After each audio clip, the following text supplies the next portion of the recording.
శ్రీ పొట్టి శ్రీరాములు నెల్లూరు జిల్లా బుచ్చిరెడ్డిపాలెం మండలం జొన్నవాడ రజతగిరి మల్లికార్జున స్వామి కామాఖ్య తాయి దేవస్థానంలో వార్షిక బ్రహ్మోత్సవాలు వైభవంగా జరుగుతూ ఉన్నాయి. 3వ రోజు దేవదేవేరులు శేషవాహనంపై భక్తులకు దర్శనమిచ్చారు. ఈ సందర్భంగా దేవదేవేరులను పరిమళ పుష్పాలతో అలంకరించి ప్రత్యేక పూజలు నిర్వహించారు. కార్యక్రమానికి జొన్నవాడ వాస్తవ్యులు క్రీస్తు శిశువులు శ్రీశైలం శ్రీనివాసులు కుమారులు, నెల్లూరు వాస్తవ్యులు క్రీస్తు శిశువులు మేనకూరి ఆదిశేషారెడ్డి కుమారుడు రమణారెడ్డి ఉభయకర్తలుగా వ్యవహరించారు. కార్యక్రమాన్ని దేవస్థానం కార్యనిర్వహణాధికారి అర్వభూమి వెంకట శ్రీనివాసులు రెడ్డి పర్యవేక్షించారు. ఈ కార్యక్రమంలో కమిటీ సభ్యులు తదితరులు పాల్గొన్నారు.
రోజు రావడము, ఇంటర్వ్యూలు చేయడము, వాళ్ళు వెళ్ళిపోవడము. ఇంటర్వ్యూకి వస్తామన్నప్పుడు ఉద్యోగం చేయాలి కదా. ఉద్యోగం చేయడం లేదు. ఇక్కడేమో మేము మాకు ఉద్యోగాలు లేవు అని చెప్పి డిగ్రీ పాస్ అవ్వగానే ఫైల్ సంఖ్యలో పెట్టుకొని మా కార్యాలయాల చుట్టూ తిరుగుతుంటారు. కానీ ఉద్యోగం ఇస్తే మాత్రం ఉద్యోగం చేయరు. ఏం చేయాలని. సరే, ఈ రోజు ఎవరైనా ఇంటర్వ్యూకి వచ్చినారో చూద్దాం. ఎవరైనా వచ్చినారా ఇంటర్వ్యూకి? ఈయన నడవడమే అట్లా నడుస్తున్నాడు. ఇక ఈయనకి ఉద్యోగం ఇస్తే ఏమి చేస్తాడని. దండాలు. నమస్కారం. బాగున్నావు? ఏ ఉద్యోగం ఎంతకాలం నుంచి నువ్వు ప్రయత్నం చేస్తున్నావా? సంవత్సరం నుంచి ఆ చేతి దించో. సంవత్సరం నుంచి తిరుగుతున్నాను ఆఫీసుల చుట్టూ. సంవత్సరం నుంచి తిరుగుతున్నాను. నెత్తి మీద ఒక ఎండికి లేదు. చదువుకొని అబద్ధాలు చెప్పాకు నువ్వు చదువుకొని 6 సంవత్సరాలు అయిపోయిందయ్యా, ఉద్యోగాలు లేవు, తిరుగుతా ఉన్నాము. అయితే సంవత్సరం అంటావు అయితే నువ్వు చెప్పేదానికి నీ వాలకానికి అసలు సంబంధమే లేదు. కనీసం నాకు తెలిసి నీ వయసు ఏంది 50 దాటి ఉంటుంది కదా, మరి సంవత్సరం నుంచి అంటావేంది అంటే చెప్పుకోవడానికి సిగ్గుపోతేనా? చెప్పుకోవడానికి సిగ్గుపోతేనంటాయా?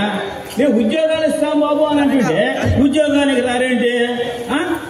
చెప్పాడయ్యా మాకు, నిన్న చెప్పాడు మా ఊర్లో నాయుడు గారు. ఎవరు? మునియా? నాయుడు గారు, మునియ్య జొన్నవాడ ముని అని ఆయన చెప్పాడయ్యా, పలానా అది ఇక్కడ ఉద్యోగాలు ఇచ్చే ఆయన ఉన్నాడు, అదే అనికాపల్లి మల్లికార్జున అనే సారు, ఆయన అడగకపోతే ఈ సమస్యలు చెప్పుకుంటే నీకు ఉద్యోగం తప్పకుండా కల్పిస్తాడని చెప్పాడయ్యా. చెప్పాడా? మరి నువ్వు ఖచ్చితంగా చేస్తావా? చేద్దామనే కదా ఉంటాయ్యా. ఎంతమంది భార్యలా? అయ్యా నాకు ఒక్కరేనయ్యా. భార్యలు ఒకరే అయితే ఇబ్బంది లేదు. పిల్లకాయల మటుకు 6. పిల్లకాయలు 6 పుట్టించా. భార్య ఒకటే, పిల్లకాయలు మాత్రం 6 మంది అన్నమాట. 6 కూడి పెట్టలేక ఏమి లేక ఉద్యోగం కోసం ఇంకా తిరుగుతానేమన్నానయ్యా. మరి పెళ్లికి ముందే నువ్వు ఉద్యోగం చేసింటే వాళ్ళు శుద్ధంగా బ్రతికించుండేవాళ్ళు.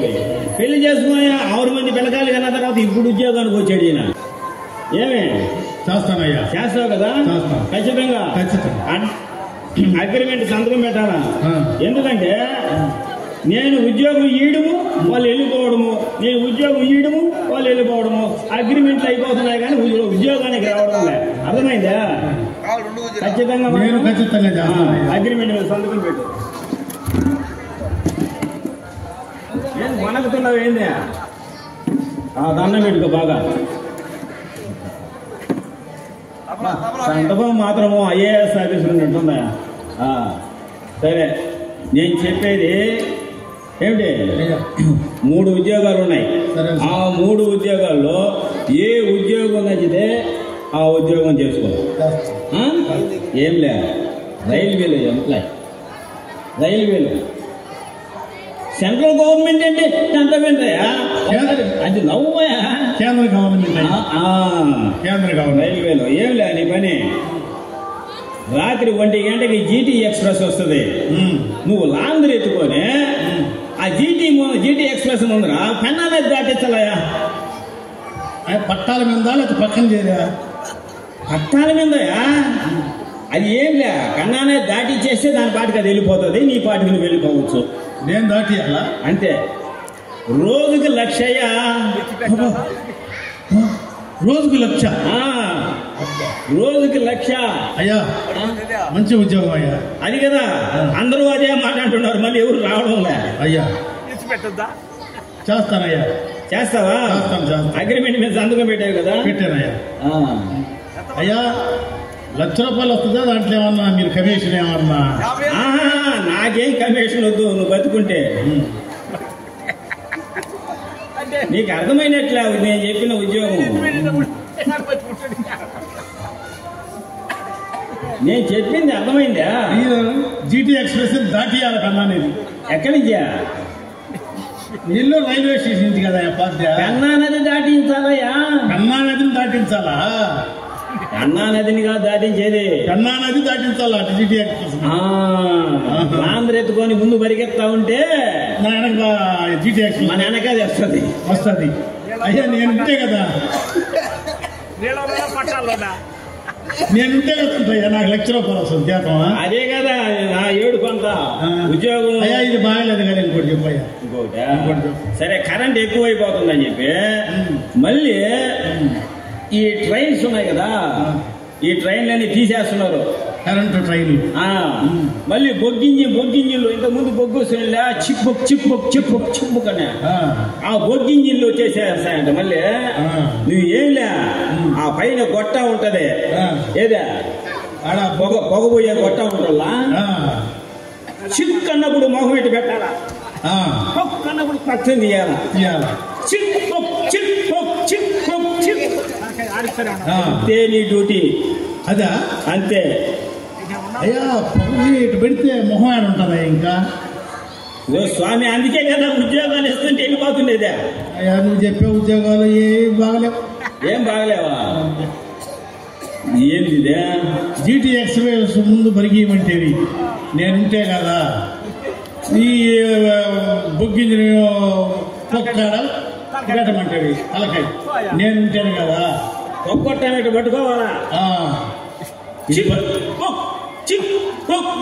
ఇది భలే ఉందో సారా, నువ్వు చెప్పేది భలే ఉంది సార్. మనం ఏడంటావు సార్ ఆడ ఇంక అయిపోయింది కదా. ఇంకోటి చెప్పాయి అది కూడా కాదా? అది కూడా కదా. మూడోది చెప్పాయా? సరే మన జిల్లాకి ఏంది కరెంటు ఉత్పత్తి చేసేదానికి చాలా కంపెనీలు వస్తూ ఉన్నాయి.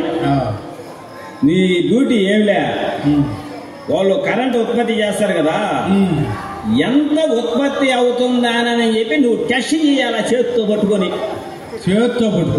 అంతే.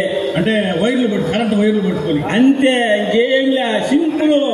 అట్లా పట్టుకొని ఇంత వస్తుందని చెప్పాలంటే. మహానుభావులయ్యా, భలే కంపెనీలు, భలే ఉద్యోగాలు చెప్పావయ్యా. ఏమే మా రోజుకు లక్షిస్తానంటే చేయనంటే రోజుకు లక్ష తీసుకునేదాన్ని నేను బతుకుంటే కదంటయ్యా. పోతేనే కరెంటు వైర్ పట్టుకుని పోతేనే చెక్ చేసేది, వైర్ పట్టుకుని చెక్ చేయమంటేవి ఎంత ఉత్పత్తి అవుతుంది అని చెప్పడమే నీ పని. అది కరెంటు వైర్ పట్టుకుని చెప్తావయ్యా, మీటర్ పెట్టుకుని కదా చెప్తారు. నీ పాసు కాదా? లక్షిస్తానంటుంటే ఉద్యోగం అది చేయలేను ఇది చేయలేను, నీకు నేనేం చేస్తాయి. సరే నీకు ఏదన్నా కళ వచ్చింటే ప్రదర్శించు, నీకు ఉద్యోగం ఇచ్చేస్తా. కళ కళ కళ కళ ఏం కళయ్యా? అదే నీకు ఏ కళ వస్తే ఆ కళ ప్రదర్శించావంటే నీకు ఉద్యోగం ఇస్తా. ఏంటిదే? అదేం కళ? అదేం కళ? అదే కీలు గుర్రాలయ్యా. ఓహో, కీలు గుర్రాలా? అదేదో సినిమా పేరుందిలే కీలు గుర్రం అని. సరే అది కాదు కానీ పోనీ ఒక మంచి పాటన్నా పాడవా, నీకు ఉద్యోగం ఇస్తావా? మంచి పాట? ఇక ఏం పాట పాడమంటావు? నీకు ఏది నచ్చితే ఆ పాట పాడువయా, ఇస్తాము. ఉద్యోగం కోసం వచ్చినప్పుడు ఇక్కడ ఇంటర్వ్యూ జరుగుతున్నప్పుడు ఇంటర్వ్యూలో ఏం అడుగుతున్నారు, మనం ఏం సమాధానం చెప్పాలా అనేటువంటి ఏమి లేకుండా ఎట్లా వస్తారా ఇంటర్వ్యూకి? ఎక్కడ ఎవరే రికమెండేషన్, ఎవరే రికమెండేషన్ చేసిందా? సరే నేనే అడుగుతా ప్రశ్నలు, ఆ ప్రశ్నకి సమాధానం అన్నా చెప్తావా? చెప్తా. పంచపాండవులు అనగా ఏమి? పంచపాండవులు అనగా అయ్యా పంచి కట్టుకునే వాళ్ళ అమ్మా పడవ. పంచిని కట్టుకునే వాళ్ళు పంచి పాండవులు అంట. పంచిని కట్టుకునే వాళ్ళు పంచి పాండవులు అంటే ఇక్కడ చాలా మంది పంచిని కట్టుకొని ఉంటారు, వాళ్ళందరూ పంచి పాండవులు కదా. ఇక ఏం చూసి ఇవ్వాలయా నీకు ఉద్యోగమా? పోనీ కౌరవులు ఎంతమంది చెప్పబోయా? కౌరవులా? అది కూడా కౌరవులు 5. కౌరవులు 5 అంట. 5 కౌరవులు 5 అంట. పంచి పాండవులు పంచిని కట్టుకున్న వాళ్ళందరూ పంచి పాండవులు అంట. నీకు ఎట్టొస్తుందా ఉద్యోగమా? సరే చూడు, నేను 1, 2, 3 లెక్క పెట్టేసరికే అర్థమైందా? మొత్తం కౌరవుల పేర్లు అందరూ చెప్పేయాలా? కౌరవుల పేర్లు చెప్పేయాలా? 1, 2, 3 నోట్లో నుంచి మాట రాకపోయినా కనీసం ఒక పేరన్నా చెప్తే కదా నీకు ఉద్యోగం ఇచ్చేదానికే. సరే మళ్ళీ చెప్పాయా? ఇంకేం చెప్తాం, ఒకసారే కదా ఇంటర్వ్యూ చేసేది. 4, 5 4, 5 4, 5 ఏందా? 1, 2, 3 అని చెప్తేనా? 3 చెప్పు. 4, 5. ఓహో, 2 మిగిలిపోవడం. ఓ అదే సంగతి. నువ్వు చాలా తెలివిగలవాడివే, అందుకే నెత్తి మీద ఒకటి కూడా లేదు. ఎందుక తెలివి ఎక్కువైపోతే అంతేలే ఎవరికైనా. సరే చూడు, పద్యాలకి రాగాలు ఎన్ని ఉంటాయి? చెప్పవయ్యా. పద్యాలకి రాగాల పద్యానికి రాగాలు ఎన్ని ఉంటాయి అయ్యా? 3. పద్యాలకి 3 రాగాలంట. ఇక ఎట్టిస్తాలయ్యా నీకు ఉద్యోగము?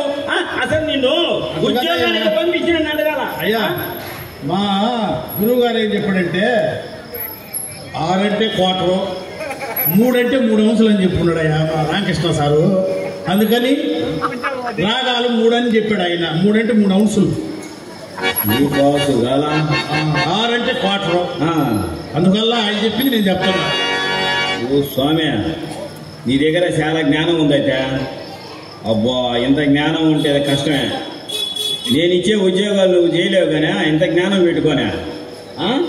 ముందు నువ్వు ఫస్ట్ ఏమే పదా పదా సంగ్రామమునకి కొనరు. నీవు బాలుడవు, ప్రాణములుండ చూసుకునము. నరకాసురాది మానవులు అనేకులు అదే చక్రాల జ్వాలలో ప్రగిరి.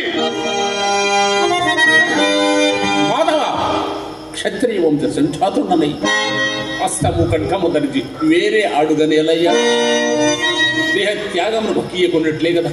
ఓయి పల్గొన, నేను అనంతకోటి అవతారధారునై రక్ష రాజవర్గంబులను పదించి తిని కడువడిగా జలదెంపడిన దుడుకు సోమకును కడతేర్చి వేదముల వేదపసంగిన మీనమూర్తిని క్షీరసార మదర కాలమున మందరవీధర పర్వతమెత్తి సురాసులను రక్షించిన పూర్వ రూపుడు ఎక్కను అనేక అవతారములు ఎత్తి తిని అదే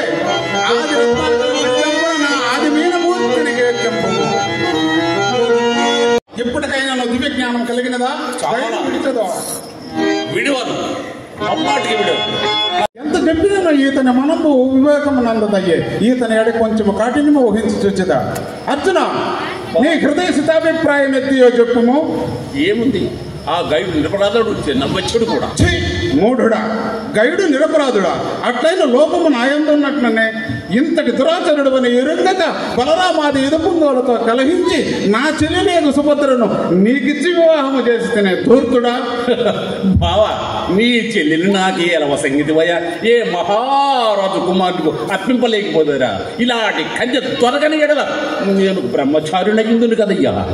ఇంతటి కృతజ్ఞుడు వెనుక ధార్తరాశులతో నిర్హేతుకముగా వైరాలను తెచ్చిపెట్టుకుంటుంది.